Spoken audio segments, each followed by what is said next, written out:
When a new phone comes out, the entire internet wants their grubby little hands on it. But what about the old phones? Today, I'm not only going to be reviewing my old iPhone 6, I know, right? It's a dinosaur. I'm also going to be making a case for old phones everywhere, and why upgrading to the newest thing isn't always the best option. Cue intro. I don't have one. Yeah, I don't. I gotta read this whole script, but I can't memorize anything. Phone companies recently are really starting to push the boundaries of what you'd think you'd cram into a smartphone. Some things they add are great, like larger batteries, more RAM, a better processor, more storage, but some of them aren't as useful? Or at least a little gimmicky, maybe. My question is, do people really need these things? Personally, I don't need a phone that folds. I don't need a phone that has 12 cameras. I don't need a phone that has 2 screens on it. I don't need a phone without bezels. This doesn't matter to me. I don't need that's not things that I care about as much in a phone. For me, they're not worth the premium you pay for getting a brand new phone. Phones have been getting more and more expensive. You want a new phone with the top end stuff? You're spending over $1,000, close to $2,000 if you want to get that folding thing from Samsung.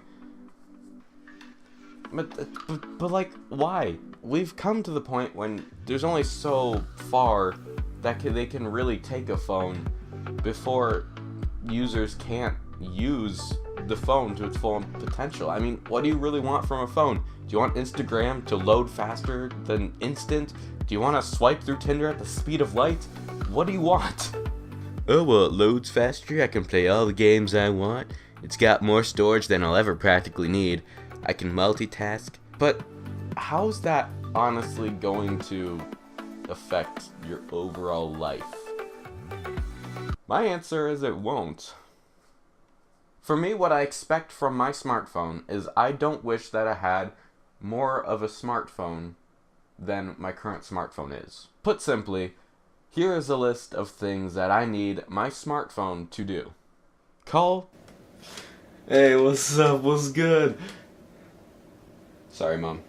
Text. Play games when I'm bored. Make me feel bad about myself. Play music. Watch videos. Take terrible pictures of myself. Post those pictures.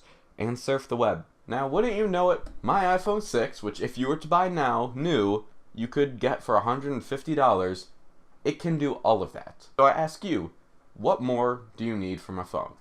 Before you riot in my comment section, please note that I'm not telling you to never buy a new phone and to stick with the phone you've had for years. That is not what I'm saying. Having an old phone, believe me, this has its issues. But you know, it gives it more character, right? Now, being that I do have quite a few complaints about this phone, I thought I'd start writing down the issues that I come across in about a week's time of using this phone.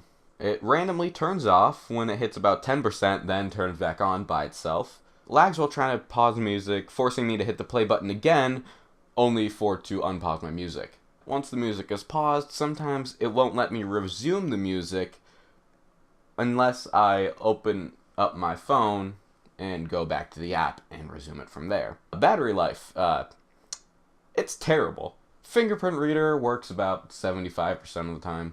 Crashes in games that require a little more horsepower. Camera is basically unusable by today's standards. Flashlight takes a few seconds to turn on sometimes, and sometimes it's turned on by itself in my pocket, which drains my battery. It's only happened twice, but it's really annoying. And most recent of which, the port has, I guess, worn out. Sometimes when I take the plug in my phone, it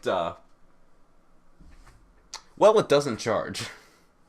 I'll stop there, but trust me, the list does go on.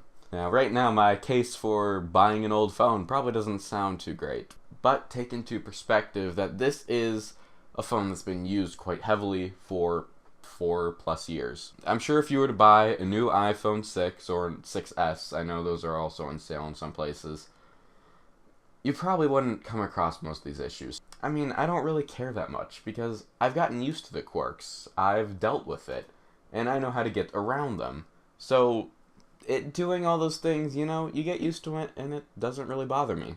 When I got this phone, looking back, I had an old iPod, actually it's right here. I was trying to get it to work the other day, but it didn't. But I have my iPod Touch 4. Yeah, this is a dinosaur. But this thing, could I ever use this now? No. I would, going back from this to this is a huge downgrade. And I could never do it. But when I had this thing, I didn't realize what I was missing until I had this. In this case, honestly, when you're talking about getting new technology, sometimes ignorance is bliss.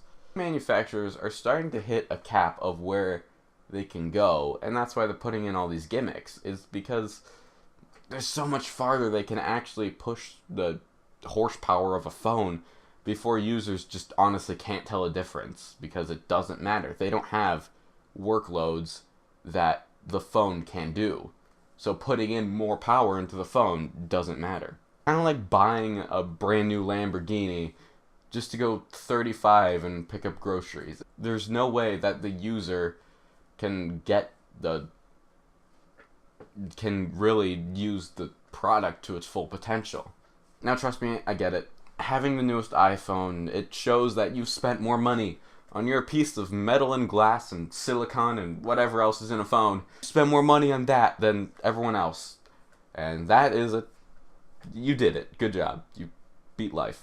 Now, the question is though, would you rather have that one day of glory showing off your new phone, or have that extra $1,000 in your bank account? As the review goes for my iPhone 6 particularly, the only reason you should buy this is if you're an Apple snob with an empty bank account. So, if you are looking for a new phone, here are some suggestions. Don't get the newest phone, get something maybe a year older. You pay a good price and you get what you paid for. You're not paying over for that new premium model. You're paying honestly for what you get, and you're getting a good value. Another suggestion is to not always look at the fanciest phone that's come out. Maybe look at some lower end models. Believe it or not, companies like Samsung, they have phones that aren't like the Note 10 or S10, S10 Plus, those ones that just came out. They have phones under that are new. They're a new phone. They have all you want from a new phone, but they're just not, they might not have 3 cameras or no bezels or anything. And if what you see from looking at those phones doesn't seem like enough of an upgrade, like you better off stick with your phone you have, then maybe consider not upgrading. If your phone still works perfectly and you're scrambling for excuses to get a new phone, maybe don't get a new phone. In conclusion, I'm not saying never buy the newest phone. If you really want that and that's what you think will make you happy, go for it. Because they definitely do have new things coming out that are revolutionary. But for the person with an average sized bank account that can't buy a new phone every year, just know that it's okay. Just know that it's okay. The average person can't afford to buy the newest phone every year. And if you are that person who buys the newest phone every year, I just ask you to pause and think before you whip out your wallet and throw your cash around. Thank you. Outro. I need to make one of those too.